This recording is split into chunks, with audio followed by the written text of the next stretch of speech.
What's up, guys? I just wanted to shoot a quick video this morning. I felt compelled to basically convey a message that I've been thinking hard on the last couple of weeks.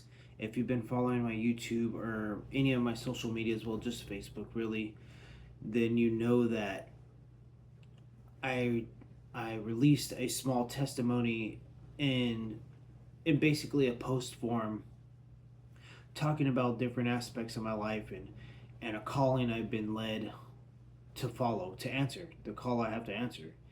And certainly I understand it's going to be a difficult process for me. And the best advice I've seen in other books is, don't do it. Don't follow this calling if you're not absolutely convicted that this is what you're supposed to do. And I can't deny what I've been called on to do, and I've ignored it for years.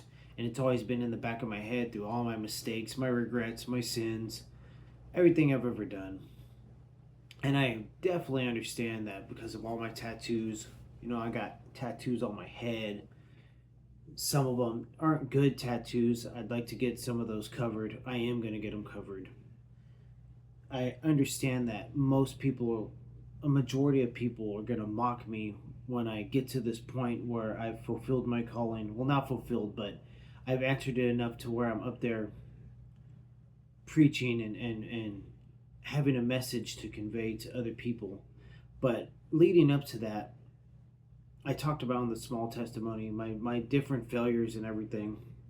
And right away, I'm reading this book right here on being a pastor, and there's a line in the beginning that just hit me.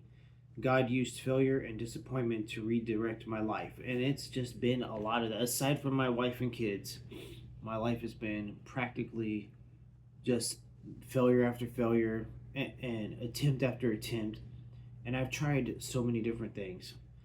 Well, like if you've read the testimony on my post on YouTube or my post on Facebook when I shared it, I talk about all these things. And then in 2025, I talk about everything that happened to me that led me to really, I signed up at Louisiana Baptist University to pursue a degree in biblical studies with a concentration in pastoral ministry. I found a church that my wife and I and our family could go to, when we take the kids. We don't take them every weekend. They're small. They don't know what's going on. But that's about as far as we were going about it. I was doing my little lessons on online for LBU, and we were going to church, and I was reading the Bible recreationally.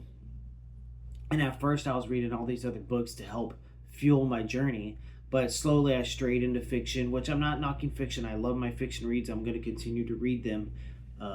Just that's the point of the video here we're getting to. I really got to scale back on my fiction reads like Star Trek or anything, Star Wars, any of that. And I really need to amp up my reads with the nonfiction, and especially studying the Bible more. And I got a couple of examples here that I'm going to show you because I watched a snippet of a preacher on Matthew Everhart's channel. He has a video going over 4 of the greatest sermons he's seen in his life. And the beginning one starts with a snippet from a preacher named John Piper in a sermon that I'm definitely going to watch probably today when I get home from work. Don't waste your life. Now, I haven't wasted my life per se, but aside from my wife and kids, the accomplishments have been very minimal. And I know I certainly have no issues standing in front of a crowd and talking. I've been in bands, I've done things like that. So I'm sure it'll be nerve wracking at first, but I got to get there. You know what I mean? I'm still crawling. I'm not even walking yet in my journey in the faith. I'm still on my hands and knees. I'm an infant.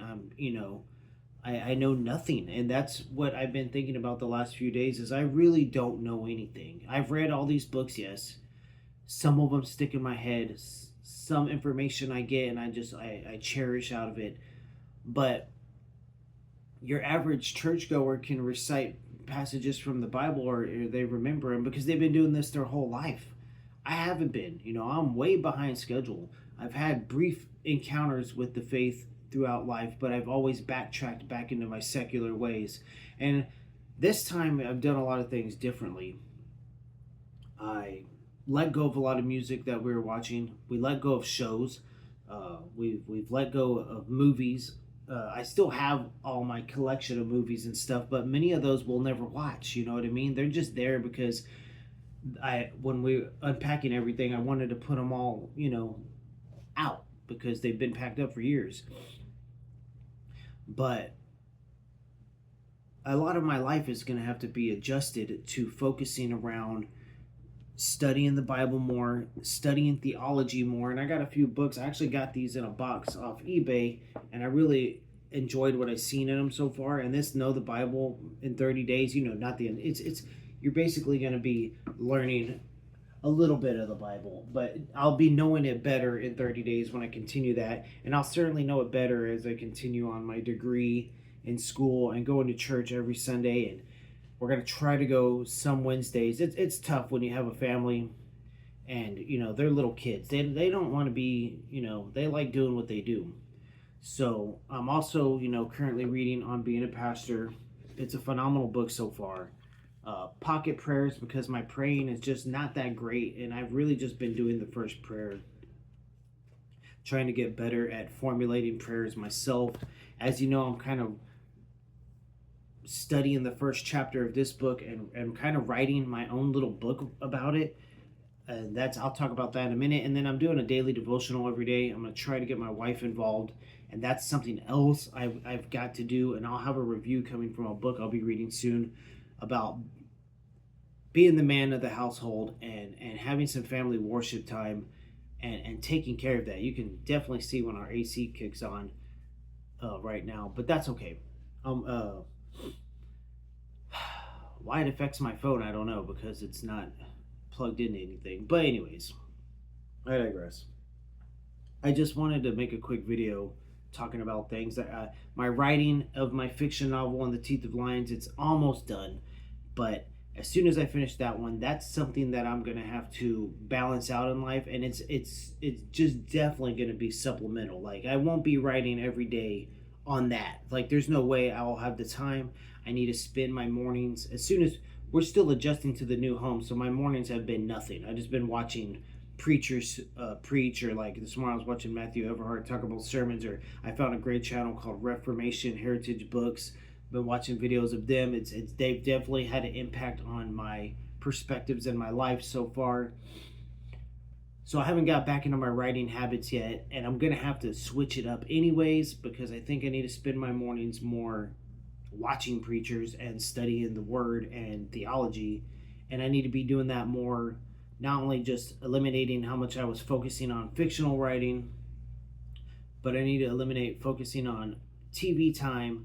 The fictional books I'm reading, for every one fictional book I read, I think I need to read 2, 3, or 4 theological books or biblical books or stuff like that. I need to get better at just devoting a certain amount of time a day, not only for family worship, but going through my Bible and finding passages that resonate with me and just studying those passages. And there's tons that I know.